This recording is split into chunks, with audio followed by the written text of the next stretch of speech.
नमस्कार साथियों, कैसे हैं आप लोग। उम्मीद करते हैं आप लोग स्वस्थ होंगे, सुरक्षित होंगे और अपनी पढ़ाई निरंतर कर रहे होंगे। साथियों, आज बहुत दिनों के बाद क्लास हो रही है। बीच में कुछ अव्यवस्था के कारण क्लास नहीं हो पा रही थी। इससे पहले हमने निबंध से संबंधित महत्वपूर्ण प्रश्नोत्तर देखे थे। आज मैं आलोचना से संबंधित महत्वपूर्ण प्रश्नोत्तर लाई हूँ और उससे संबंधित कुछ तथ्य देख लेते हैं। उसके बाद कुछ प्रश्नों को हम देखेंगे। तो हिंदी में आलोचना का आरंभ कहाँ से हुआ है, किस युग से हुआ है। तो आलोचना का आरंभ भी भारतेंदु युग से हुआ है, भारतेंदु हरिश्चंद्र के युग से, जिसे आधुनिक काल कहा जाता है, अर्थात भारतेंदु युग कहा जाता है। वहीं से आलोचना का आरंभ हुआ है। और हिंदी का प्रथम आलोचक किसे माना जाता है, अगर ऐसे प्रश्न पूछा जाए तो हमें देना है कि भारतेंदु हरिश्चंद्र को आधुनिक हिंदी का प्रथम आलोचक माना जाता है। प्रश्न इसी प्रकार आता है कि आधुनिक हिंदी का प्रथम आलोचक किसे माना जाता है, तो हमारा उत्तर होगा भारतेंदु हरिश्चंद्र। आधुनिक हिंदी का प्रथम सैद्धांतिक आलोचक भारतेंदु हरिश्चंद्र जी को माना जाता है। और इनकी प्रथम सैद्धांतिक आलोचना ग्रंथ है, एक कृति नाटक है, जो इन्होंने नाटक से संबंधित महत्वपूर्ण तथ्यों के बारे में इसमें आलोचनात्मक तथ्य दिए हैं भारतेंदु हरिश्चंद्र जी ने। और इसी नाटक नाम के आलोचनात्मक कृति को हिंदी का प्रथम सैद्धांतिक आलोचना कहा जाता है, जिसकी रचना 1883 ईस्वी में हुई थी। आगे देखते हैं, आगे कुछ तथ्य। बच्चन जी ने किसे हिंदी का प्रथम आलोचक माना है, यह भी पूछा जाता है। तो भट्ट जी को माना है। किसे माना है दोस्तों, बालकृष्ण भट्ट जी को बच्चन सिंह जी ने हिंदी का प्रथम आलोचक माना है। और भट्ट जी की प्रथम आलोचना कृति है संयोगिता स्वयंवर, 1986 ईस्वी में इसकी रचना की। और आप बहुत अच्छे से जानते हैं कि संयोगिता स्वयंवर किसकी रचना है, यह लाला श्रीनिवास दास जी की रचना है, जिसकी आलोचना किसने की है, बालकृष्ण भट्ट जी ने की है। तो बच्चन जी ने क्या कहा है, एक कथन मिलता है बच्चन जी का, और इसी से स्पष्ट होता है कि उन्होंने भट्ट जी को प्रथम आलोचनात्मक ग्रंथकार कहा है। तो क्या है वह कथन, देख लेते हैं कि भट्ट जी हिंदी के पहले आलोचक हैं और संयोगिता स्वयंवर पर लिखी गई उनकी आलोचना पहली आलोचना है, जो 1946 ईस्वी में लिखी है। यह बच्चन जी का कथन है। तो भट्ट जी को प्रथम आलोचक बच्चन जी ने माना है। और रामचंद्र शुक्ल जी ने एक बहुत महत्वपूर्ण कथन जो आता है, किसका कथन है करके पूछा जाता है, तो यह है समालोचना का सूत्रपात हिंदी में एक प्रकार से भट्ट जी और चौधरी साहब ने ही किया है। तो यह कथन पूछा जाता है किसका है, और भट्ट जी से आप समझते हैं बालकृष्ण भट्ट, और चौधरी मतलब बद्री नारायण चौधरी प्रेमघन। तो हमने देखा कि भट्ट जी ने क्या लिखा है, संयोगिता स्वयंवर पर सच्ची समालोचना 10 नाम से इन्होंने इस पर आलोचना की है 1846 ईस्वी में, 86 ईस्वी में।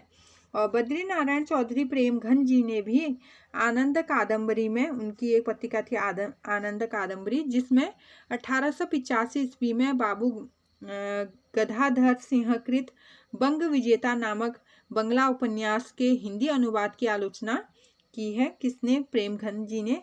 और प्रेमघन जी ने लाला श्रीनिवास दास का जो संयोगिता स्वयंवर है उसकी भी आलोचना की है, उसकी भी समालोचना की है दोस्तों, यह भी ध्यान देना है। लेकिन सच्ची समालोचना किसने की है, तो वह बालकृष्ण भट्ट जी ने की है। और यह कथन बहुत महत्वपूर्ण है जो शुक्ल जी ने दिया है कि समालोचना का सूत्रपात हिंदी में भट्ट जी और प्रेम चौधरी साहब से ही किया जाता है, यह शुक्ल का कथन है, यह हमें ध्यान देना है। अब देखते हैं हम अपने महत्वपूर्ण प्रश्नों को। आज का पहला प्रश्न है हमारा, मध्यकालीन बोध का स्वरूप।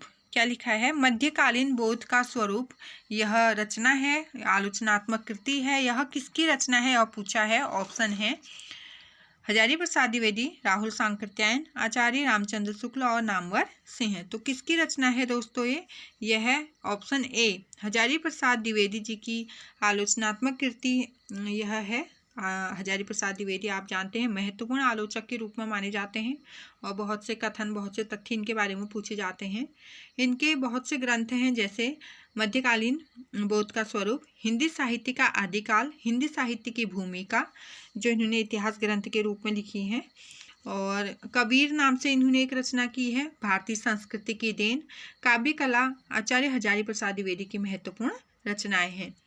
और रामचंद्र शुक्ल जी के आप जानते ही हैं, चिंतामणि, रसमीमांसा, काव्य में अभिव्यंजनावाद, मानस की धर्मभूमि, भारतेंदु हरिश्चंद्र, ये महत्वपूर्ण रचनाएं किसकी हैं? आचार्य रामचंद्र शुक्ल की हैं।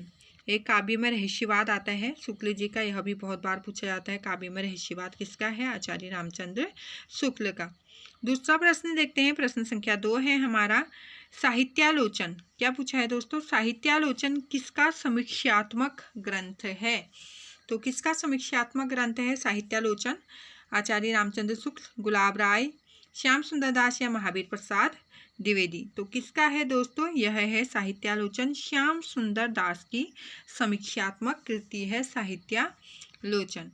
आगे बढ़ते हैं, अगला प्रश्न, प्रश्न संख्या 3 है, हिंदी में स्त्री विमर्श की अवधारणा को चर्चा में लाने का श्रेय किस कथाकार को दिया जाता है? क्या पूछा है? हिंदी में स्त्री विमर्श की अवधारणा को चर्चा में लाने का श्रेय किस कथाकार को दिया जाता है? कमलेश्वर को, भीष्म साहनी को, काशीनाथ को या राजेंद्र यादव को? किसको जाता है दोस्तों? आप जानते होंगे, बहुत महत्वपूर्ण कथाकार हैं राजेंद्र यादव जी, मन्नू भंडारी जी के हस्बैंड थे। तो इन्होंने हिंदी में स्त्री विमर्श की अवधारणा को चर्चा में लाने का श्रेय इन्हीं को जाता है। और राजेंद्र यादव द्वारा रचित स्त्री विमर्श पर आलोचनात्मक ग्रंथ हैं, जैसे पूछे जाते हैं, आदमी के निगाह में औरत, औरत उत्तर कथा, अतीत होती सदी और स्त्री का भविष्य। ये स्त्री विमर्श पर लिखी इनकी रचनाएं हैं। आगे बढ़ते हैं, अगला प्रश्न देखते हैं। अगला प्रश्न है प्रश्न संख्या 4 हमारा, लाला श्रीनिवास दास के संयुक्ता स्वयंवर की सच्ची समालोचना किसने की? तो अभी जब मैं तथ्य बता रही थी तब मैं ये 2-3 बार बता चुकी हूँ कि किसने लाला श्रीनिवास दास के संयुक्ता स्वयंवर की सच्ची समालोचना की। क्योंकि संयुक्ता स्वयंवर की समालोचना तो चौधरी साहब ने भी की है और भट्ट जी ने भी की है, लेकिन सच्ची समालोचना किसने की? ये है बालकृष्ण भट्ट जी ने की। तो डी ऑप्शन हमारा सही हो जाएगा कि संयोगिता स्वयंवर जो लाला श्रीनिवास दास कृत है उसकी सच्ची समालोचना बालकृष्ण भट्ट जी ने, उनकी एक पत्रिका थी हिंदी प्रदीप, उसमें की है। और कब की है? 1886 ईस्वी में की है। और सच्ची समालोचना शीर्षक से की है दोस्तों, यह भी ध्यान रखना है।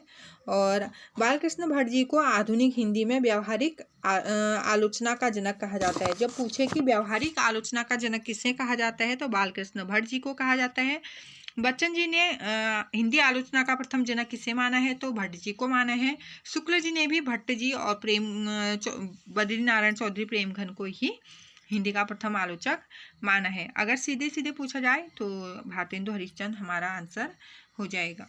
अगला प्रश्न है प्रश्न संख्या 5 है, कविता की तीसरी आंख। क्या है रचना का नाम? कविता की तीसरी आंख के रचनाकार कौन है या यह रचना किसकी है? यह शेर जंग गर्ग, प्रभाकर माचवे, मृदुला गर्ग या इनमें से कोई नहीं। तो किसकी रचना है दोस्तों? कविता की तीसरी आंख प्रभाकर श्रोत्री की। प्रभाकर श्रोत्री की रचना है कविता की तीसरी आंख।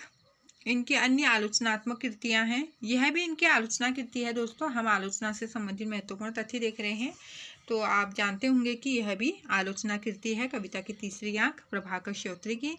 इनके अन्य आलोचनात्मक ग्रंथ हैं, काल यात्री है कविता, संवाद, रचना एक यातना है आदि इनकी महत्वपूर्ण रचनाएं हैं। अगला प्रश्न देखते हैं, प्रश्न संख्या 6 है हमारा, हिंदी आलोचना का आरंभ हुआ। और यह बहुत ही सरल प्रश्न आपके लिए कि हिंदी आलोचना का आरंभ कहाँ से हुआ, यह बताना है हमें। भक्ति काल से, रीति काल से, आदि काल से या आधुनिक काल से? तो आप बहुत अच्छे से जानते हैं कि भारतेंदु युग आधुनिक काल से हिंदी आलोचना का आरंभ माना जाता है। हिंदी आलोचना की शुरुआत 19वीं सदी के उत्तरार्ध में भारतेंदु युग से ही मानी जाती है। भारतेंदु द्वारा रचित नाटक आधुनिक हिंदी साहित्य की प्रथम सैद्धांतिक आलोचना कृति मानी जाती है। अगला प्रश्न है, डॉक्टर नगेंद्र का ग्रंथ कौन सा है? तो किसका पूछा है? डॉक्टर नगेंद्र के ग्रंथ के बारे में पूछा है कि डॉक्टर नगेंद्र का ग्रंथ कौन सा है। तो देख लेते हैं, रस सिद्धांत, रसमीमांसा, रसक रंजन या साहित्य दर्पण। तो आप देख ले हैं कि सभी आलोचनात्मक कृति हैं, ये जितने भी ग्रंथ दिए हैं। तो कौन सा है नगेंद्र का, यह पूछा है। तो जो ऑप्शन ए है रस सिद्धांत, यह नगेंद्र जी की रचना है। जबकि रस मीमांसा आप बहुत अच्छे से जानते हैं कि आचार्य रामचंद्र शुक्ल की रचना है। और रसक रंजन जो है ये रसज्ञ रंजन होना चाहिए था, ये रसज हुआ है, तो ज्ञ है दोस्तों ये रसज्ञ रंजन। यह रचना महावीर प्रसाद द्विवेदी जी का ग्रंथ है। और जो साहित्य दर्पण है यह आचार्य विश्वनाथ जी का ग्रंथ है। तो ये 4 महत्वपूर्ण ग्रंथ जो पूछे जाते हैं। अगला प्रश्न संख्या 8 है, हिंदी नाटक उद्भव और विकास। क्या है? हिंदी नाटक उद्भव और विकास, यह रचना किसकी है, इसके लेखक कौन है? अभी आप कंफ्यूजन हो रहा होगा क्योंकि हिंदी साहित्य उद्भव और विकास भी है एक रचना। जो हिंदी साहित्य उद्भव और विकास है वो हजारी प्रसाद द्विवेदी की है। तो आप और ऑप्शन देखिए कि हिंदी नाटक उद्भव और विकास यह किसका है। यहाँ पे सिर्फ माइनर डिफरेंट है, नाटक दिया है। तो यह रचना है दोस्तों दशरथ ओझा जी का। किसका है? दशरथ ओझा। हमारा बी ऑप्शन सही हो जाएगा। अगला देखते हैं, प्रश्न संख्या 9 है हमारा, किस रचना का आधार कंठोपनिषद है? अर्थात किस रचना का उपजीव्य ग्रंथ कह सकते हैं कंठोपनिषद है? तो ऑप्शन है आत्मजयी, अंधायुग, आर्याव्रत या महाप्रस्थान। तो कौन सा है दोस्तों? जो ऑप्शन ए है आत्मजयी, यह कुंवर नारायण जी की रचना है और इसका जो आधार ग्रंथ है वह कंठोपनिषद है। जबकि धर्मवीर भारती की रचना है अंधायुग। आप जानते हैं महाभारत से संबंधित यह रचना है धर्मवीर भारती जी की। महाप्रस्थान के रचनाकार ये नरेश मेहता हैं। यह एक खंड काव्य है, नरेश मेहता की रचना है महाप्रस्थान। बहुत ही महत्वपूर्ण प्रश्न इसमें पूछे गए हैं। आप देख रहे हैं सभी रचनाएं बहुत महत्वपूर्ण है दोस्तों। अगला प्रश्न, आज का अंतिम प्रश्न है हमारा, कबीर के बीजक पर रची गई त्रिज्या टीका। क्या पूछा है दोस्तों? त्रिज्या टीका। और किस पर? कबीर के बीजक पर लिखी गई है। और किस नाम से लिखी गई है? त्रिज्या नाम से लिखी गई है। और क्या लिखी गई है? टीका लिखी गई है। तो सभी बातों को हमें ध्यान में रखते हुए चलना है। किसने लिखी है? जगजीवन दास ने, पूरन दास ने, पलटू साहब ने या भगवान दास ने? तो किसने लिखी है दोस्तों ये कबीर के बीजक पर त्रिज्या नामक टीका? यह लिखी है पूरन दास ने। ऑप्शन बी हमारा सही हो जाएगा। पूरन दास ने बीजक पर त्रिज्या नामक एक टीका लिखी है। जबकि जगजीवन दास, भगवान दास और पलटू साहब तीनों ही गलत ऑप्शन हैं। तो दोस्तों मैंने इतने ही प्रश्न रखे क्योंकि काफ़ी दिनों के बाद मैं आज क्लास बना रही हूँ। तो कुछ भी प्रॉब्लम अगर मेरी क्लास में रही हो तो आप मुझे माफ़ करना। और मैं रोज़ क्लास देने की कोशिश करूँगी। और निबंध से संबंधित महत्वपूर्ण प्रश्नोत्तर देख लिए थे। अब आलोचना, उसके बाद जो भी हमारी विधाएं बची हैं उनको कंप्लीट करेंगे। फिर हम काव्य शास्त्र से संबंधित महत्वपूर्ण प्रश्नोत्तर लाएंगे। बने रहें मेरे चैनल हिंदी IQ के साथ। यूँ ही बाय बाय, टेक केयर।